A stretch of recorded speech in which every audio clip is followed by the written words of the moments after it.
Bismillah, Assalamualaikum warahmatullahi wabarakatuh.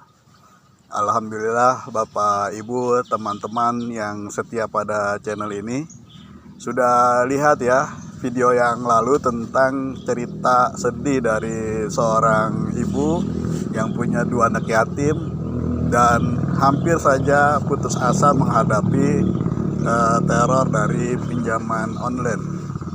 Kita banyak menyaksikan ya masyarakat yang terjerat pinjol, bahkan pernah kita lihat di berita ada yang bunuh diri dan segala macam. Mereka sangat berputus asa karena mereka tidak tahu bagaimana cara menghadapi jeratan dari pinjol-pinjol tersebut, cara menghadapi jeratan dari riba. Maka alhamdulillah kita berkesempatan dipertemukan ya. Maka pada video ini saya akan melanjutkan untuk memberikan semacam apa ya pendampingan, arahan bagaimana sih mengatasi jeratan tersebut, bagaimana mengurai persoalan-persoalan. Nah, untuk menyelesaikan masalah ini kita mulai dari memahami 2 kata ini, yaitu masalah hutang riba. Itu kan ada 2 kata hutang dan kata riba. Hutang itu sebenarnya ya biasa, itu akad tolong menolong, bagus gitu. Apabila ada yang kesulitan, maka dia berhutang, itu diperbolehkan. Dan orang yang menghutangi, memberikan pinjaman, itu amal yang sangat luar biasa, pahalanya lebih besar daripada bersedekah. Jadi akad hutang piutang itu adalah akad sosial yang diperbolehkan. Nah, yang menjadi persoalan adalah ketika ada transaksi riba pada akad hutang itu. Nah, riba ini yang membuat semuanya jadi bermasalah. Pada saat meminjam, kita sudah hitung di atas kertas, ini bisa kita bayar. Nanti ada pendapatan yang kita gunakan untuk membayar. Karena hutang itu hakikatnya adalah kita menggadaikan potensi pendapatan di masa yang akan datang untuk memenuhi kebutuhan pada hari ini.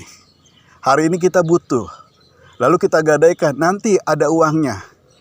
Nah, potensi itu yang kita gadaikan. Tapi karena ada dosa ribanya, nah, ini yang jadi persoalan. Ketika orang melakukan riba, maka di situ dia berperang sama Allah Subhanahu wa taala. Gitu. Kalau Allah masih sayang kepada orang itu, Allah bisa jadi tegur, Allah tutup. Gitu. Supaya ada persoalan-persoalan yang coba kamu selesaikan. Ketika kamu bisa menyelesaikan itu, ya bisa jadi naik kelas. Jadi dengan adanya dosa riba ini, mau bagaimana jungkir balik kita mencari rezeki yang tadinya bisa dapat hitungan di atas kertas, oke, ketutup semua. Nah, untuk menyelesaikannya, maka riba ini yang kita harus sudahi dulu. Kita tobat dulu, tobat dari ribanya, tobat dari dosanya. Nah, begitu kita tobat, maka akan mulai perbaikan mental. Begitu mental kita sudah kuat, maka kita bisa mengatasi masalah hutang. Kenapa masalah hutang tidak teratasi? Karena mentalnya sudah down. Dosa ribanya itu yang sudah menutup rezeki. Maka pada video ini kita akan bagaimana kita membantu ibu yang tadi cerita itu ya pada video sebelumnya untuk mengurai persoalan-persoalan gitu. Oke, kita simak langsung ya video sesi saya bersama seorang ibu ART itu untuk menyelesaikan masalah riba tersebut. Oke, lanjut.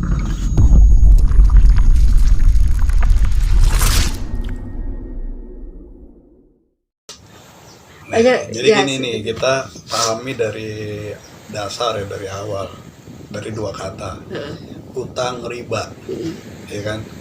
Hutang riba, hutang sebenarnya nggak ada masalah, hutang boleh, hutang boleh, gitu. Bahkan orang yang berhutang itu kalau dia niat mau bayar ya pasti Allah bantu, dikasih rezeki kan. Terus orang yang ngutangin ya pahalanya berlipat 10 kali lipat daripada dia bersedekah gitu. Tapi yang jadi persoalan ini ada riba. Nah, ketika kita ikut riba, itu berarti kita dalam kondisi sedang perang sama Allah gitu. Nah, jadi kalau kita lagi perang sama Allah, mau jungkir balik bagaimanapun, mau cari rezeki kemanapun, ya menang siapa kalau kita perang sama Allah gitu. Iya. Gitu. Nah, makanya solusinya ada dua pendekatan. Kalau hutang, ini kan sesama manusia. Berarti kita harus komunikasi sama orang itu kan. Kita punya hutang di mana saja, kita harus ada bahasanya lah, ada komunikasinya lah. Cuman persoalannya, karena kita ada beban dosa, jadi kita nggak kuat. Mental kita jadi down. Riba ini ya bukan apa-apa ya, ini upaya setan juga untuk dia mencari pengikut sebanyak-banyaknya, kan sejarahnya begitu kan. Nanti kalau dibuka Al-Quran itu ada disebutkan, pokoknya dia menjerat kita dari depan, dari belakang, kanan, kiri kan. Kan sekarang fasilitas riba begitu banyak ya kan, gitu. Dijerat kanan, kiri, depan, belakang, tapi kita bisa ke atas gitu kan. Nah, karena setan menggoda demikian, sampai nanti ujungnya apa? Dia akan mencari pengikut, kan ada yang sampai gantung diri gitu kan, ada yang sampai akhirnya hutang masalah perdata, akhirnya dia sampai mencuri jadi pidana. Nah, pidana mas hubungannya hukum penjara. Kalau perdata nggak sampai itu, jangan khawatir, nggak sampai masuk penjara kalau masih perdata. Tapi karena ini setan tipuannya dasar, ya dia menggelincirkan hati kita, udah lu nyolong aja gitu kan. Akhirnya masalahnya semakin runyam, semakin dalam. Udahlah, jangan pintas saja, bunuh diri, akhirnya semakin dalam. Bunuh diri udah masuk neraka. Nemenin setan, itu tujuan setan begitu, tujuan iblis. Nah, maka masalah riba kita selesaikan nih urusannya sama Allah. Itu. Nah, sekarang dari dua ini, hutang sama riba, mana yang paling cepat kita selesaikan? Hutang dulu apa masalah dosa dulu? Dosa. Masalah dosa itu cepat. Kita istighfar, sholat, tahajud, baca Quran yang banyak gitu kan. Pokoknya mohon ampun. Begitu dosanya sudah pasti Allah ampunin. Karena kita sudah menyesal kan. Rabbana zalamna anfusana kan, kita sudah menzalimi diri kita sendiri gitu kan, doa Nabi Adam.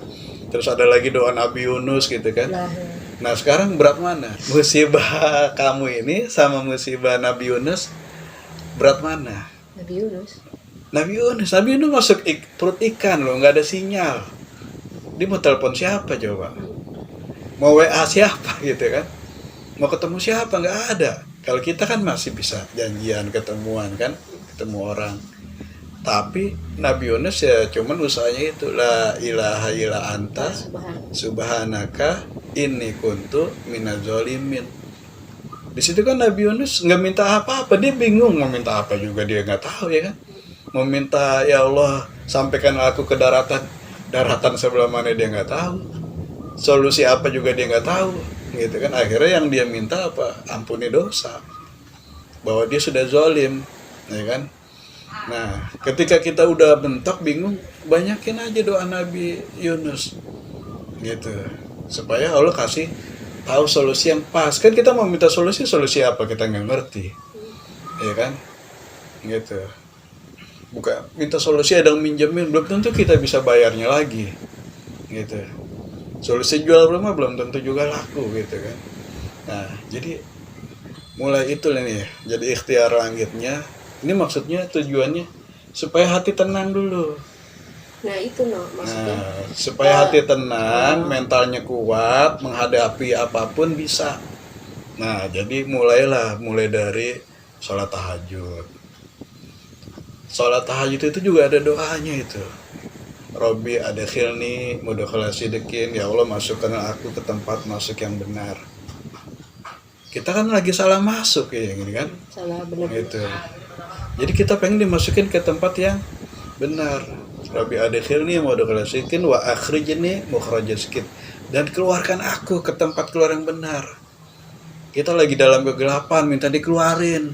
Tapi jangan dari mulut apa itu, mulut macan Macan keluar. masuk ke lubang buaya gitu kan, gitu. Jangan ada satu pinjol, ini pinjam sama saya aja nanti buat bayar.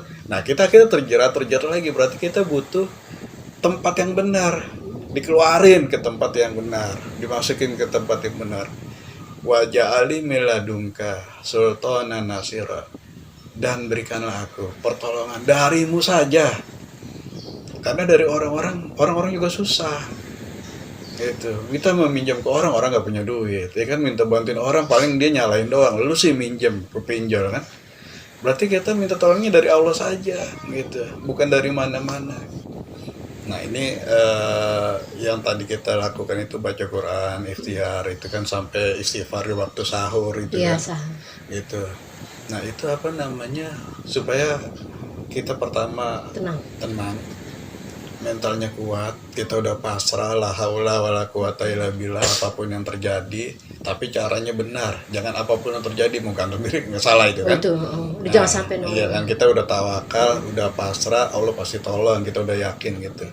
Nah begitu kita udah kuat, baru kita kan ada mental untuk berhadapan dengan orang gitu, berhadapan dengan orang, karena kadang-kadang kita punya prasangka buruk, ya kan, nggak berani ngomong, khawatirnya nanti dia nggak mau atau malah melaporkan polisi gitu kan. Itu saya punya, ada kawan juga cerita seperti itu, apa yang dilakukan, dia baca Al-Quran aja banyak-banyak sampai akhirnya tenang, baru dia datang ke pimpinan bank ngobrol. Tapi apa yang terjadi, ya pimpinan bank mau membantu malah gitu. Ya udah bu, nggak usah dibayar dulu, ini kalau perlu saya modalin ibu jualan lagi kan gitu. Nah kadang-kadang prasangka buruk kita, nanti gimana gitu kan. Nah pokoknya tadi masalah riba udah selesai, ya kan, kita udah taubat. Dosa kan gampang, solusinya adalah taubat, jangan ulangi lagi. Tapi begitu kita ulangi lagi, nah itu tambah berat lagi. Tinggal yang kedua, masalah utang. Masalah utang adalah hubungan sesama manusia gitu.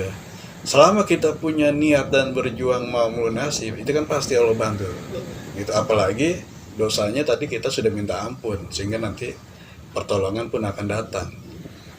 Sekarang gimana caranya kita berkomunikasi? Ini namanya negosiasi. Hutang itu masalah perdata. Jangan pernah ada rasa khawatir kita pasang badan, udah kita penjara aja, nggak bisa gitu. Nggak ada orang di penjara gara-gara hutang.